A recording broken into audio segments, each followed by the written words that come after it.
चलिए अब आपके हिंदू राष्ट्र की बात पर आती हूँ मैं। आप हिंदू राष्ट्र की बात कहते हैं, आज मैं आपसे तफसील से समझना चाहती हूँ, क्योंकि बार बार इस बात को आप अपनी हर कथा में, हर मंच से दोहराते हैं और एक मिशन की तरह से आप उसको लेकर साथ चल रहे हैं। आप कहते हैं मुझे कुछ नहीं चाहिए, बस हिंदू राष्ट्र चाहिए। कैसा होगा ये हिंदू राष्ट्र? हिंदू राष्ट्र की जो हमारी कल्पना है सामाजिक समरसता की। हमें कागज़ पर हिंदू राष्ट्र नहीं चाहिए, हमें घोषणा में हिंदू राष्ट्र नहीं चाहिए, हमें सनातनियों के दिल में हिंदू राष्ट्र चाहिए, भारत के प्रत्येक निवासी के दिल में हिंदू राष्ट्र चाहिए। जिन्हें वंदे मातरम बोलने से दिक्कत है वो भारत माता की जय बोलें, राम राज्य की परिकल्पना की बात करें, सामाजिक समरसता पर जिएं। हिंदू मुसलमान बार बार ये लड़ाई ना हो।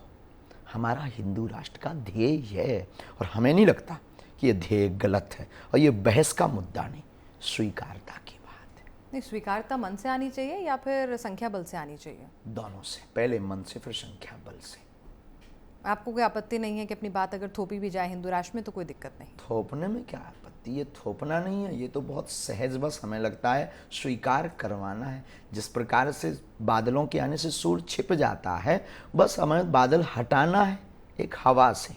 उस हवा से जैसी बादल हटेंगे सूर्य का उजाला होगा और भारत पुनः विश्व। कौन है ये बादल? जो राम के काल्पनिक कहते, जो संतों को मारते, जो राम के काज में विघ्न बांधते। लेकिन हिंदू धर्म का ही एक पार्ट वो भी है जहाँ आर्य समाज है जो मूर्तियों को नहीं मानते हैं, कर्मकांडों मूर्ति को ना मानना, निराकार साकार ना मानना एक अलग विषय है। अलग अलग पंथ हैं तो अलग अलग चीजें हैं, अलग अलग मान्यताएं हैं। लेकिन वो अंत में आते तो परमात्मा पर ही है। वो परमात्मा से अलग तो नहीं है। वो ऐसा तो नहीं है कि जो निराकार को मानने वाले लोग हैं वो ये कहते हैं कि ईश्वरीय सत्ता है ही नहीं, काल्पनिक है। वो ये तो नहीं कहते कि राम काल्पनिक, वो ये कहते हैं कि हम निराकार की पूजा करते हैं पर राम का राष्ट्र है।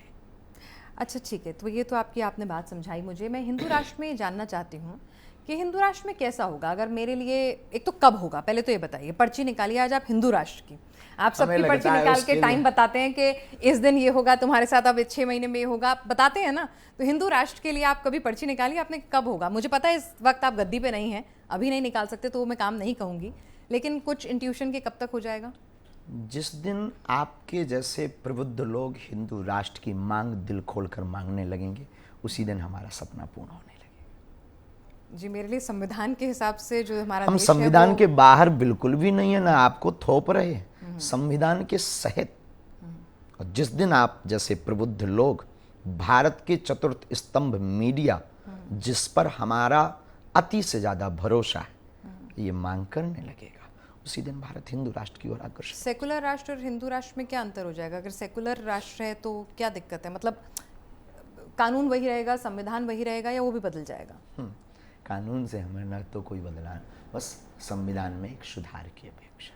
नहीं, मतलब जैसे एक आदमी समझना चाहे, आप तमाम लोगों से आह्वान करते हैं हिंदू राष्ट्र का, तो घर में बैठे हुए जो दर्शक आपको सुन रहे हैं, क्या होगा भाई? मैं एक हिंदू हूँ, मैं जानना चाहती हूँ कि भाई क्या मुझे नॉनवेज खाने की आज़ादी होगी?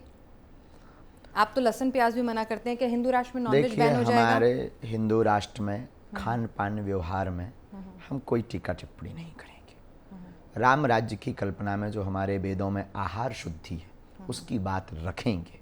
स्वीकारता अस्वीकारता आपकी, एक चॉइस हमारी रहेगी, मतलब नॉनवेज भी मिलेगा। अच्छा, हमें मजहब के किसी भी व्यक्ति को भगाना नहीं है।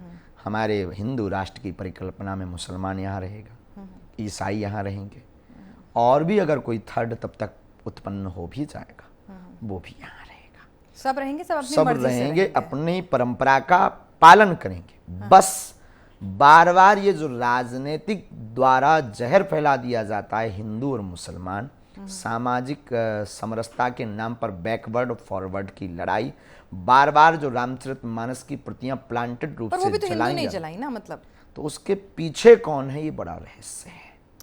नहीं, मतलब जैसे आप कह रहे हैं कि मुझे चॉइस है नॉनवेज वेज चुनने की, हिंदू राष्ट्र में कोई थोपेंगे नहीं। आप कह रहे हैं आहार व्यवहार पे बिल्कुल नहीं आहार व्यवहार पे कुछ नहीं थोपेंगे।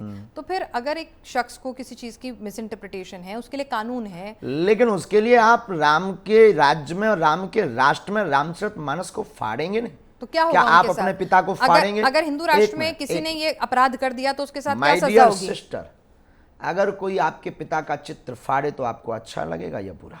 यस नो में जवाब दीजिए। बुरा लगेगा बस हमें भी वही लग रहा तो है। बुरा लगने के बाद मैं कंप्लेंट करूंगी, हिंदू राष्ट्र में क्या करूंगी? हिंदू राष्ट्र में भी कंप्लेन करेंगे, पुलिस के पास ही जाएंगे ना? कानून व्यवस्था आईपीसी धारा के तहत रहेंगे, तो अभी भी तो कानून वही हो से रहा है। बाहर नहीं रहेंगे। तो वही तो पूछ लेकिन रहा हूं, अभी भी हिंदू तो वही हो राष्ट्र रहा है। के बाद में यह बदल जाएगा माय डियर सिस्टर, कि जो महानुभाव वह जो है प्रतियां जलाएंगे, फाड़ेंगे, तो कानूनी कार्रवाई भी होगी। लेकिन जब रामचरितमानस राष्ट्रीय ग्रंथ होगा तो अति कठोर कार्रवाई होगी और उनको रासुका से लेकर के आजीवन कारावास होगा। यानी कि नियम कड़े हो जाएंगे जो हिंदुओं को बिल्कुल। नुकसान करेंगे।